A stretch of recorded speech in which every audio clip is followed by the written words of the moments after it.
એક વ્યક્તિ છે તેમના સાથે મોટી છેતરપિંડી થઈ છે અને વિદ્યાર્થી નેતા યુવરાજસિંહ જાડેજાનું કહેવું છે કે જીએસઆરટીસીમાં આ જે આરોપીઓ છે, જો કે હજી આ મામલે ગુનો દાખલ નથી થયો, તેમણે મસ્ત મોટી છેતરપિંડી પણ કરી છે અને એક મોટું કૌભાંડ પણ છે। સીધી જ વાત કરવી છે જે વ્યક્તિના સાથે ઘટના કેવી રીતે બની હતી। આપનું નામ જણાવો અને શું ઘટના બની છે। મારું નામ ગૌરાંગ ગજ્જર છે અને મારા કોમ્પ્યુટર રિપેરિંગનું કામ કરતો આશીષ ક્રિશ્ચન નામનો વ્યક્તિ એને મને એવી લાલચ આપી હતી કે ભાઈ જીએસઆરટીસીમાં તમારે સરકારી નોકરી જોઈતી હોય તો તમને મારો એક મિત્ર છે નિલેશ મકવાણા કરીને, એ એસટી સ્ટેબમાં બોરસદમાં એસટી બરોડામાં નોકરી કરે છે। તો એ તમને જે એની બહુ મોટી ઓળખાણો છે અને તમને છે ને પૈસા લઈને નોકરીનું સેટ તમને કરાવી આપશે। એટલે મેં એમને કહ્યું હતું કે ભાઈ આમાં એજ લિમિટ તો મારી થઈ ગયેલી છે, મારી ઓલરેડી 40 વર્ષની ઉપર એજ થઈ ગઈ છે, બરાબર છે। તેમ છતાં એમણે કહ્યું કે તો વ્યવહાર કરવાનો આવે ને એટલે એમાં પૈસાનો વ્યવહાર કરવાનો આવે એટલે એવું કોઈ એજ લિમિટનું કોઈ જોતું નથી, પણ પૈસાના સેટિંગથી તમારું કામ 110% થઈ જશે। એટલે મેં એને પ્રશ્ન કર્યો હતો કે ભાઈ આવું અવારનવાર સરકાર જાહેરાત કરતી હોય છે અને સંપૂર્ણપણે ખોટું છે અને ફ્રોડ છે અને ફ્રોડ થાય છે, તો આમાં મારે ફસાવું નથી। તેમ છતાં બી એને અલગ અલગ વાતોમાં આવીને પછી મને એને મારું માઇન્ડ વોશ કરીને એને મારી જોડેથી પૈસા લીધેલા હતા અને પછી મને મારી ભૂલ પણ સમજાતી કે ભાઈ આ સંપૂર્ણપણે ખોટું જ છે અને આપણે આગળ આમાં વધવું ના જોઈએ। તો મેં એની જોડે પૈસા અવારનવાર માગવાનો પ્રયત્ન કર્યા, તો એમણે મને એપોઇન્ટમેન્ટ લેટર, કન્ફર્મેશન લેટર એ બધા અલગ અલગ લેટર મારી જોડે માગ્યા। 2 વખત મને એસટી ડેપોમાં બોલાયા તો બરોડા, એમાં ડોક્યુમેન્ટ વેરિફિકેશનના મેં 350 રૂપિયા રોકડા કેશ પણ લીધેલા હતા અને પછી મને એમ જણાવેલું બસ કે હવે તમારે છે ને ટ્રેનિંગ આવશે, તમારે ટ્રેનિંગ આપવા માટે જવું પડશે એમ। અચ્છા, વ્યક્તિ તમારા સંપર્કમાં આવ્યો તો કેવી રીતે આવ્યો અને કોઈ એવા વ્યક્તિઓના નામ આપતા હતો કે જેને તમે ઓળખતા હોય, સરકારનો કોઈ હિસ્સો હોય, કોઈ અધિકારી હોય? એવો તો કોઈ મારી ધ્યાનમાં તો નહોતો, પણ એ આશીષ ક્રિશ્ચન નામનો જે વ્યક્તિ છે એ એમ કહેતો હતો કે નિલેશ મકવાણા મારો બહુ જૂનો અને સારો મિત્ર છે અને એની એસટી ડિપાર્ટમેન્ટની અંદર ખૂબ સારી ઓળખાણ છે અને એ છે ને બધાને પૈસાનું સેટિંગ કરીને નોકરી સેટ કરી આપે છે। તમારે જો તમારે પણ પૈસા આમાં આપો તો બી તમને પણ આમાં સેટ તમને કરાવી આપશે। એટલે મેં કીધું, મેં મૂળ તો ભાઈ મેં કીધું પૈસાની વાત આવી ને એમ, તો એ અવારનવાર છે ને પૈસા માગ કરતો હતો એ, અને મને સંપૂર્ણ આની ગંધ આવી ગઈ હતી કે ભાઈ આ સંપૂર્ણ ફ્રોડ છે। એના ડોક્યુમેન્ટ લઈને હું અમદાવાદ એસટી ગીતા મંદિરે તપાસ કરી હતી, તો એ લોકોએ પણ એમ કીધું કે આ સંપૂર્ણ ખોટું છે, તમને અંદર ફસાઈ દેવામાં આવ્યા છે, તમે એક વખત તમારા પૈસાની અંદરથી લઈ લો પછી એને પર ગુનો દાખલ કરો।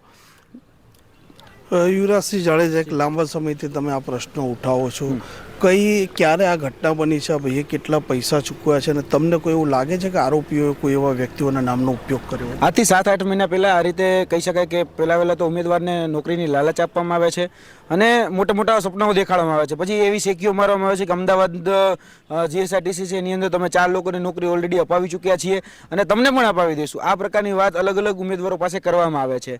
જેમાં કહી શકાય કે જે મૂળ વ્યક્તિ છે નિલેશભાઈ કરીને, એ નિલેશભાઈ મકવાણા જોવા જઈએ તો આ નિલેશભાઈ મકવાણા છે જેને અલગ અલગ ઉમેદવારો પાસેથી પૈસા લીધેલા છે।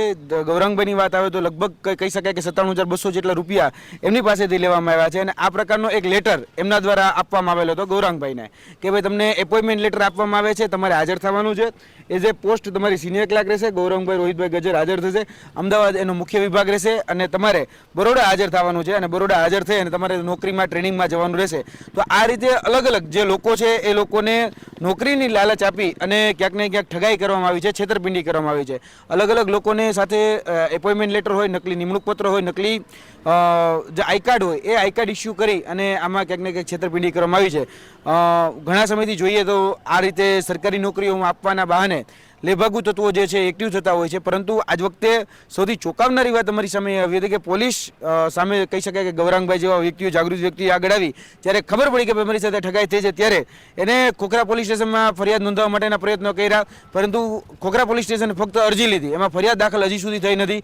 તો શા માટે ફરિયાદ દાખલ નથી થતી અને એ વ્યક્તિ વિરુદ્ધ હજી સુધી કેમ કાયદાકીય પગલાં લેવામાં નથી આવ્યા, એ મુખ્ય વિષય છે। અને બીજું કે આના તમામ સાયન્ટિફિક પુરાવા, જેમાં WhatsApp chat, WhatsApp audio recording, બીજા અને એની સાથે સાથે જોડાયેલા અન્ય જે કહી શકાય કે સરકારી દસ્તાવેજ સાથે ખોટા સ્ટેમ્પનો ઉપયોગ કરવો, ખોટા નિમણૂક પત્રો બનાવવા, આ બધું જ એ સામેલ છે। તો સરકારી દસ્તાવેજ સાથે પણ આમાં ક્યાંક ચેડા થયા છે, એના સ્ટેમ્પનો પણ ખોટો ઉપયોગ કરવામાં આવે છે, એના લોગોનો પણ ખોટો ઉપયોગ કરવામાં આવે છે। તો આના વિરુદ્ધ કાયદેસર રીતે કાર્યવાહી થવી જોઈએ, પણ હજી સુધી કેમ થઈ નથી એ સમજાતો નથી. છેલ્લા 6 મહિનાથી આ ભાઈશ્રી છે અલગ અલગ પોલીસ સ્ટેશનથી લઈ અને CMO સુધી આમાં ધક્કા ખાઈ રહ્યા છે, પરંતુ હજી સુધીમાં ન્યાય નથી મળ્યો.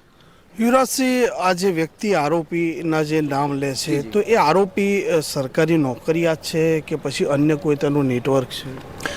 જે વ્યક્તિ છે નિલેશ મકવાણા કરીને, એ નિલેશ મકવાણા શેખીઓ મારે છે કે બરોડાની અંદર GSRTCમાં નોકરી કરે છે. જ્યારે કોઈ પણ ઉમેદવારને બોલાવવાના થાય તે GSRTCમાં બરોડા જે છે ત્યાં બોલાવે છે, ત્યાં એક બાજુમાં ચાઈની કેબિન છે ત્યાં આવીને મિટિંગો કરે છે અને પૈસાની કોઈ લેતી દેતી હોય તો રૂબરૂમાં વાતચીત કરી અને એને ફસાવવાનો પ્રયત્ન કરે છે.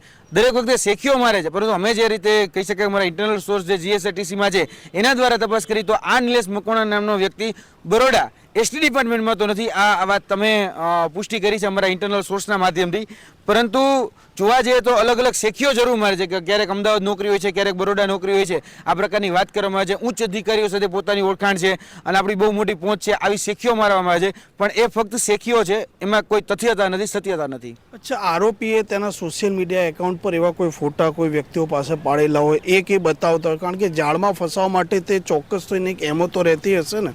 તે ચોક્કસપણે સોશિયલ મીડિયાની અંદર અલગ અલગ રીતે કમિટમેન્ટ આપવામાં આવ્યા હતા કે મેં આ જે ઉમેદવારો છે એ ઉમેદવારોમાં 4 ઉમેદવારો હતા એને અમે નોકરી અપાવેલી જ છે અને એ નોકરી જે છે એ અમદાવાદમાં સેટિંગ કરાવીને જ આપેલી છે. આ રીતની તમે ચેટ જોઈ શકો છો કે આમાં અપાવેલા છે. એમાં એ પોતે એવી વાત કરે છે નિલેશભાઈ નામનો વ્યક્તિ કે અમદાવાદના 4 ઉમેદવારોને સેટિંગ કર્યું છે ગઈકાલે જેમ. એટલે આ રીતે તમારું પણ થઈ જશે, આ રીતે વાત કરવામાં આવે છે, પરંતુ જે આધાર પુરાવા જોઈએ કે ભાઈ એમાં એપોઇન્ટમેન્ટ લેટર, તો એ તમામ જે એપોઇન્ટમેન્ટ લેટર જે છે એ ફેક છે અને જેના પણ કહી શકાય કે આ રીતે આઈ કાર્ડ બનાવવામાં આવ્યા છે એ આઈ કાર્ડમાં પણ ખોટા લોગાનો ઉપયોગ કરી અને આઈ કાર્ડ બનાવવામાં આવ્યા છે. જે એપોઇન્ટમેન્ટ લેટર છે એ પણ નકલી છે. જે નિમણૂક પત્રો આપવામાં આવ્યા છે તમામ એ બધા ફરજીઓ છે. જે ઈમેલ આઈડી છે જેમાંથી રાતે મોટાભાગે મેસેજ આવતા હતા કે તમારું કોઈ પણ ક્રોસ વેરિફિકેશન માટે કંઈક મૂક્યું હોય કે DV માટે કંઈક પ્રોગ્રામ હોય તો એના જે મેસેજ આવતા હતા એ ઈમેલ આઈડી પણ ડુપ્લિકેટ છે, નકલી છે. જી જરૂરથી. તો જે પ્રકારે GSRTCમાં એક નવો મામલો સામે આવ્યો છે, હવે જોવાનું તે રહેશે કે આ GSRT એટલે કે ST વિભાગના જે MD છે તે અને આ વિભાગ છે તે હર્ષ સંઘવીના પાસે છે તે આ મામલે શું તપાસ કરાવે છે અને તે પોતે સરકાર પક્ષે કોઈ ફરિયાદ નોંધાવે છે કે નથી નોંધાવતો, સાથે જે પીડિત છે તે વારંવાર પોલીસ સ્ટેશનના ધક્કા ખાય છે તેમની પણ ફરિયાદ નોંધે છે કે નથી નોંધતી આ પોલીસ, તે પણ જોવાનું રહેશે. આ પ્રકારના સમાચાર માટે નવજીવન ન્યૂઝ ચેનલ જોતા રહો. વૈષ્ણવજન તો તેને કહીએ જે પીડ પરાઈ જાન.